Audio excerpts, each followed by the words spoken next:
And we are live, ILO Podcast, Insider Gaming, lordsandgaming.net, and all these fine gentlemen in the realm of Microsoft New York. Yes. Who are you? I am Bill Lacoste. I am production director for Fallout 76. Awesome. I'm John Rush, creative director on Fallout 76. All right. So Lord Attic and I, we got a chance to go hands-on, Burning Skies. A lot to talk about. So for those living under a rock, please give us the premise. What's been going on since in Fallout 76 all this time? It's actually Burning Springs. Springs. Excuse me. Apologies. Apologies. That's Springs. okay. Sorry. It's right there. It's right there. Yes. I don't know why skies is in my mind. Anyway, continue. Well, this summer we went fishing and we introduced fishing to the wasteland, and now we've decided to mutate the map to the northwest into Ohio. So now players can cross the Point Pleasant Bridge and discover what happened in a post-apocalyptic Ohio setting. Nice. So what was your thoughts when you encountered this world for the first time in native West Virginia? Native West Virginia. It did feel like, because obviously, like, you know, this is going to be like a clap off the second season, and I did get like real vibes that you guys are, you know, going with the native feel of that area, but kind of try to give the people from like Fallout New Vegas a little bit of that desert feeling too. Yeah. And you know, that caused a completely, they scary, man. That dude popped out of the ground. I was like, he's way too big to be on the screen. No question. So yeah, in general, again, so we're in this area. What for people who have been removed from the series for a while? What are the things that they can expect? How can they just get going into the new content? Bounty hunting is one of them. Okay. Yeah, I mean, but you're going to see a lot of the same key elements that we've had in our game for quite a while in terms of like new public events, so new rewards, new recipes, also some new areas to explore. A lot of POIs. This region is massive, so there's a lot of places to look, and people will discover things around Athens. So there's again another city that's been replicated to look pretty much like what it would be during that time, you know, post-war around Athens, and just a ton of just brand new content, new creatures, new things. We also have a person who controls or is trying to control all of Ohio there, which is the Rust King. Yes. So they're going to discover some new creatures, new events, new players, new POIs to check out, and then also just a lot more fun. Yeah, and also New places to fish. Oh, yeah, we like right. that. We like new places to fish. Yes. You like New local legends. We got a new workshop, Starlight Driving. Nice. Yeah, quick question. When it comes to like players like me that, you know, haven't played for a while, I do notice like these type of games have very, you know, hard onboarding, and sometimes I feel like that can make it and break up these type of games. What are some of the things that you guys have, you know, came up with to help with the onboarding? Because I did notice that what I liked is you guys show when events are going on, like it's just a click of a button, so that makes it a lot easier. Yeah. But I'm curious on like what the developer's perspective on trying to make sure the game is accessible to early players. Yeah, so over the years we've done a number of things to make the game more accessible to earlier players. And easier to play for existing players. So an example of something that we've done for new players is now when you leave the vault, you can choose to leave as a level 2, you can choose to leave as a level 20, or if you want to spin some ads, you can leave as a level 50. And you get a series of loadouts to choose from, which are kind of preset character builds to help you along your way. So players can come right out of the vault with a big shotgun in their hand and just get right into the action. We've also introduced a lot more points of interest around the initial Vault 2 to introduce them to the lore of the area and to help them kind of learn how to play the game. We've revamped the workshop user interface to make it easier for players to find all of these things that they want to build with. And we've made the building process easier so they can build, you know, whatever's in their mind's eye and not have to worry about any build restrictions or rules, snapping rules that may not make sense to them. So these are kind of all things that we've improved over the years to make it a better experience for everybody. So new players coming into the game or existing players coming back will surely notice that these improvements have gone in because they make up such a large part of the play experience for 76 as a whole. Not to mention the perk card adjustments, the combat balance changes, and tightening up of the gunplay makes it all feel so much more tactile and responsive, and in the end, just easier to play. Nice. Yeah. please. I'm sorry. No, I just agree with everything John said. I mean, the combat rebalancing has made a huge change to the game, especially when it comes to actually aiming down sights now. You know, we've made some actual real good gameplay changes to that too. So now you can actually take a LMG and aim down sights and actually hit things and not have it be all spread all over the place. So it's a lot easier to control. And also, all the weapons you get now actually have some purpose to it. So you get mods, you know, new mods added to it, 1, 2, and 3 stars, sometimes 4 stars.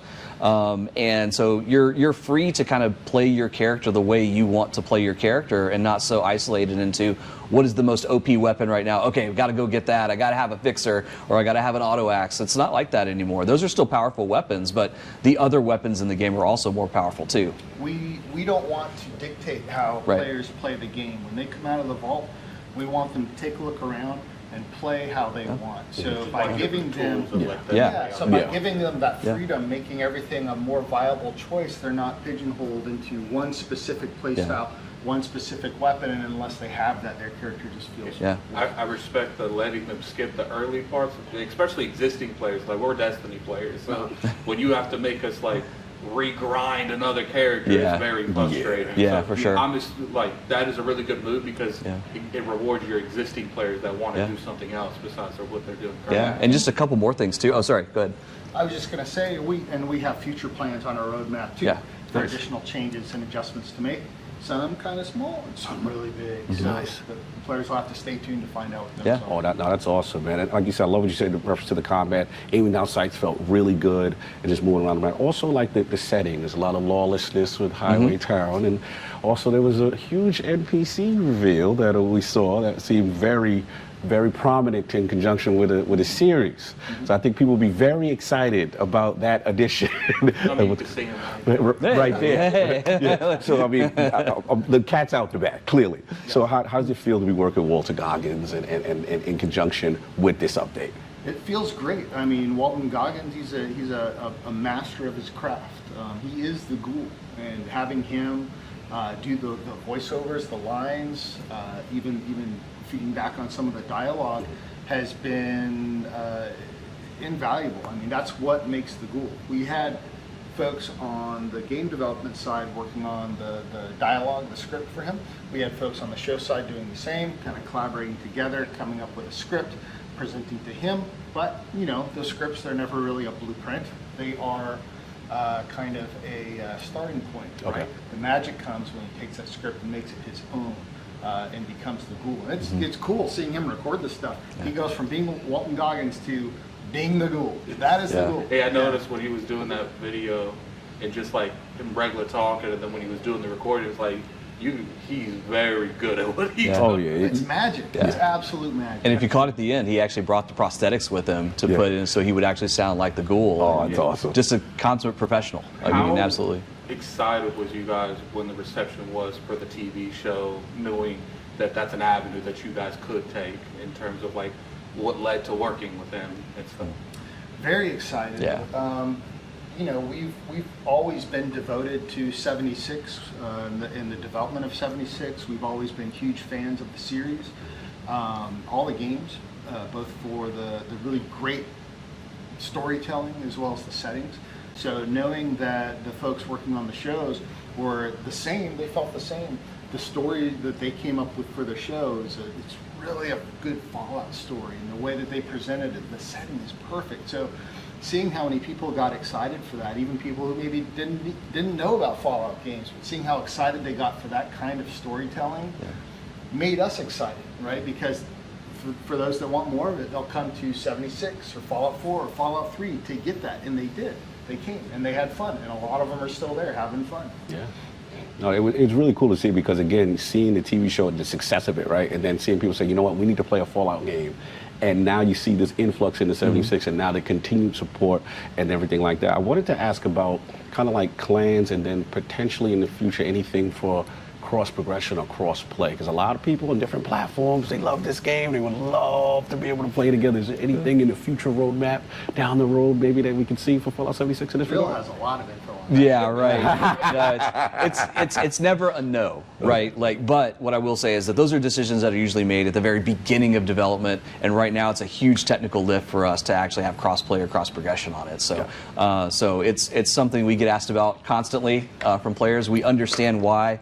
I feel the same way. I would love to go play on Steam and then go play on Xbox or PlayStation and just have my character. But yeah, right now it's a little bit too difficult for us to pull off right now. So essentially, you're saying you guys would have to like rebuild the entire game. Yeah, just technically how we have everything set up and where players go into, we'd have to rewrite all of that, and it's a pretty big undertaking for us at this stage. Yeah, no, I get it. Especially when you're trying to evolve the game on top of. Yeah, I mean it's a cost balance, right? It's like in a what's the return on investment then at that point? You know, it's like, hey, we got content we have to build too, right? Or do we spend it here? And it's usually more focused on the content, and rightly so. I think for the most part, people, they would choose the newer content. Yes. Absolutely. So what were some of the biggest feedbacks you got from the, like I said, the last update from the player base? I know you said you've been taking things with combat and certain other aspects of the game, but I'm curious, like, what were you noticing specifically with player behaviors that you may have kind of tailored changes for Burning Springs? Are you referring to the camp revamp patch or the Gone Fission patch? Or Actually, both. You can't revamp. Builders patch. Okay, why don't you speak to the build? Yeah, sure, I will. Yeah, some of the feedback we got was, and data that we saw too, where people were spending more time moving things around in their camp than they were searching for things in their camp. And that's one of the biggest notes we were looking for was like, where are they spending their time? And they're still spending a lot of time building camps, but again, they're finding the things they need to find, they're putting it in the world, and then they're just trying to make it look beautiful. And that's where we wanted to shift the focus, because you're spending a lot of time in the old UI just searching for the one thing you needed to look for. You go down the one list and it can be 200-300 items. You can't. A time where I looked at something, it was like a giant list, and I was like, I definitely did not kill this many people in this. Right. You can't see the variations, you know, and so now we've got that, you know, more compact, you know, to where you can go into specific sections and go, oh, there's the generators, and here's all the variations of this particular generator. Yes, I want that one, put it down. So yeah, so that's where we've seen the big shift. Even small features like just being able to lock an item so you don't accidentally scrap it. People are like, thank you very much, appreciate that. You know, lots of people commenting on that. And then also combat rebalance again. You know, they get on us a little bit because they're like, oh, I got to change my loadout again. It's like, no, we'll stop eventually here, but right now we're actually making the game a lot better, especially for new players coming in, you know, with 64. And a lot of that came with just some of the gameplay feel of how weapons were. And so, yeah.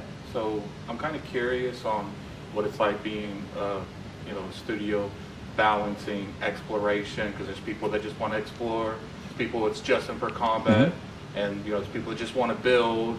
Is it like a feedback case by case, or is there like always a team working on each individual feature? We look at the feedback we get from players with broad strokes, right, and try to recognize some of the bigger patterns. For instance, before we introduced raids like Gleaming Depths, we noticed a lot of players level 300 plus.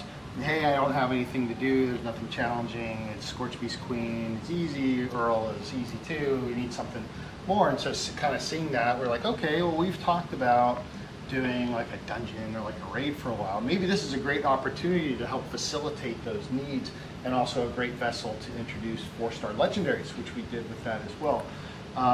So I just talked myself away from the question you asked. What it's like, you pretty much answered it. It's off of feedback. I just, because I know like when gamers play these type of games, they have different motives. Like I'm the exploration combat person, but I got a lot of friends that just like the creative aspect where they build towns. So in a perfect world, we'd come out with updates that satisfy all of that, right? Our adventurers and our builders. But what we try to do is we try to, through the course of the year, and our big patches, spring, summer, fall, winter, to help improve aspects of those in different ways. For instance, Camp Revamp was a big nod towards builders, a large nod towards builders. Granted, Adventurers got combat rebalance and some gun tightening up and stuff. It was largely towards builders. There's this update here, Burning Springs, introducing a new region with the new story and the bounty hunting and the new places to build. It really kind of touches on all of those Right. things. So it would be great if we could do these all the time, but we like to kind of spread these out for the bigger moments, and in the meantime bring in sort of ancillary or kind of mid-sized features that help improve the experience for all players. Gotcha. One thing I've noticed is like the public events and the new events that you guys got on. These are really challenging but cool community kind of based, focused things.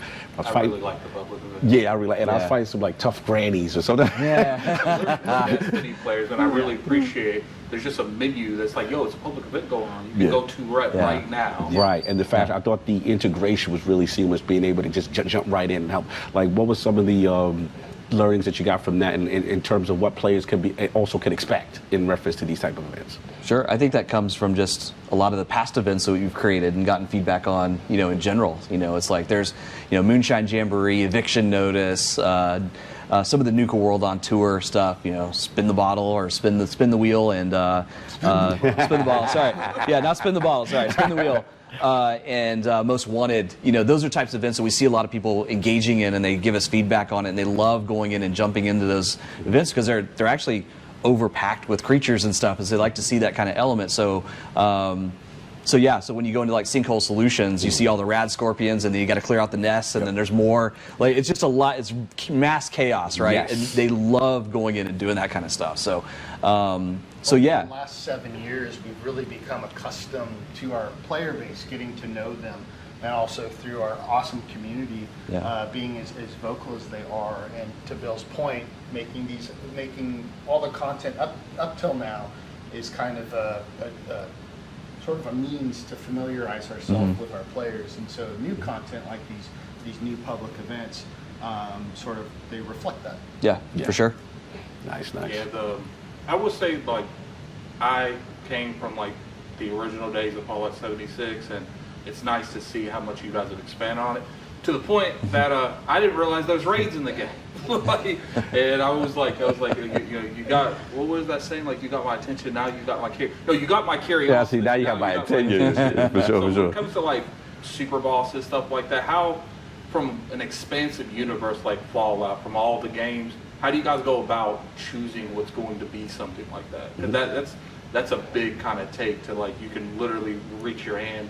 There's death claws, all kinds of stuff. So I'm kind of curious in terms of praise and stuff. Oh, sure.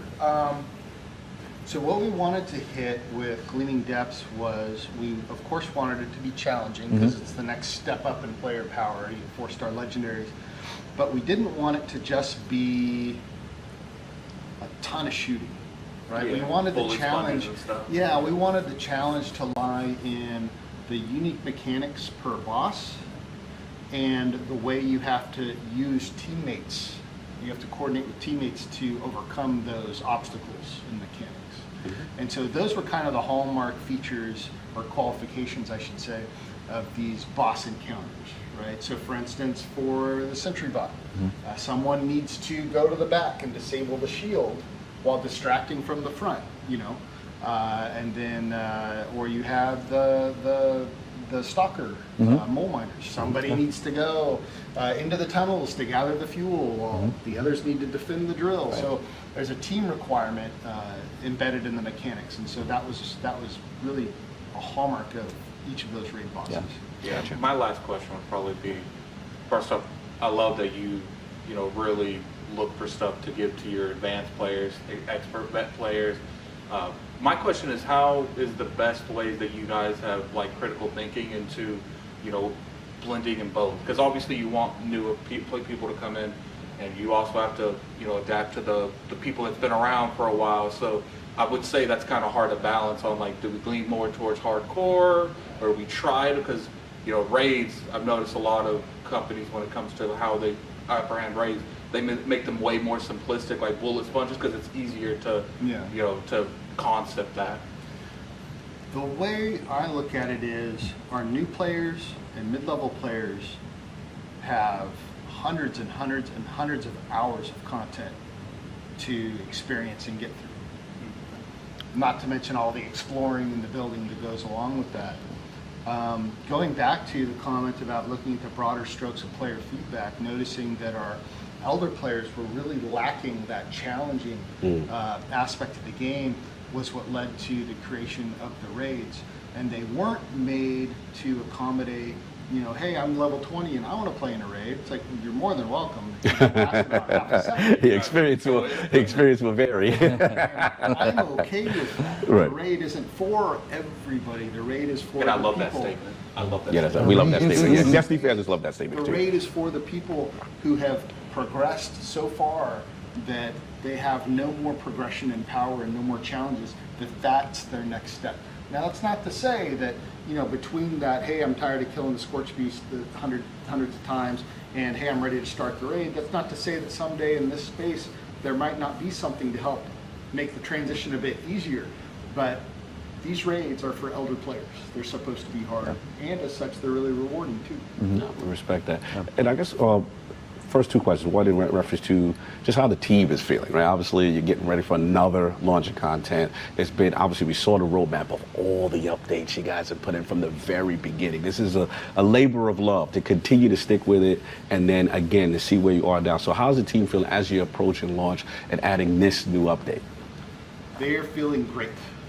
This update is Burning Springs is in a fantastic place. We're in a spot right now where we're just polishing the content, which is a great place to be. So the team's feeling good. They are loving the new space, loving the engagement with the space, the life of it, the pulse, everything going on. So yeah, we're looking forward to it. Yeah, and from what you all played so far, I mean, I know you guys have played a lot of different play tests and a lot of different games at Alpha. Yeah, it was definitely. There's not a lot of Alpha games that look and play and have the performance and I that didn't know it was all the stuff. Yeah, I mean, and that's a testament to the team and their focus and also some of our processes that we have in place about how we release content. You know, and so yeah, when you play that, you know, it's not crashing. You're going through. You're playing all the content. All the stuff is there. You know, it's ready to play. You know, yeah. So, but we're proud of that because we have to be. You know, with 2.5 months or so, you know, till go, we need to be at this place. We want to make sure that what we're releasing is good, solid content that's ready for players to take on. So, And your fans will respect that. and they know we're going to take care of them. So, No doubt. Look, man, we enjoy what we played so far, right? Yeah. Pretty excited about it. Yeah, one more question before I wrap. Okay. You know, the last thing I was going to say is just as people who like love Fallout as a series, right? Then I got this amazing TV show that's now come into play. You know, the last thing I will say is for new players that may have been scared to jump in, why is now the right time to jump in? Or hey, the TV show's out. You want to check this out? We got Walton in the building. Literally on the bus. On the bus. Like, what do you say to new players that have been hesitant and maybe now is this the right time for them to give it a shot? There's never been a better time to There you adventure go. with friends in the Yeah. wasteland. Never a better time. If you're a fan of the Fallout story, the Fallout look and feel, you need to come to 76 and experience what we have. We want to let you play the game as you want, experience this Fallout world, this unique Fallout world set in West Virginia as you want. So make some new friends. and Ohio. And Ohio. No doubt. So Absolutely. make some new friends, hop into the wasteland, have fun. No doubt. An absolute pleasure to have you in the realm Yeah, thank of you. the Lord. It's Thank fun. you so much. Fallout. Real quick, Yes, please. just Please, real please, quick, please. We've got Burning Springs coming out early December, and for those of you that want more details, make sure to tune in to Fallout Day broadcast on October 23rd. For our 7th anniversary. Okay, 7 in the building. You already heard it first. Burning Springs, an absolute pleasure. We're excited to get our hands on it. And another realm done in a realm. Peace.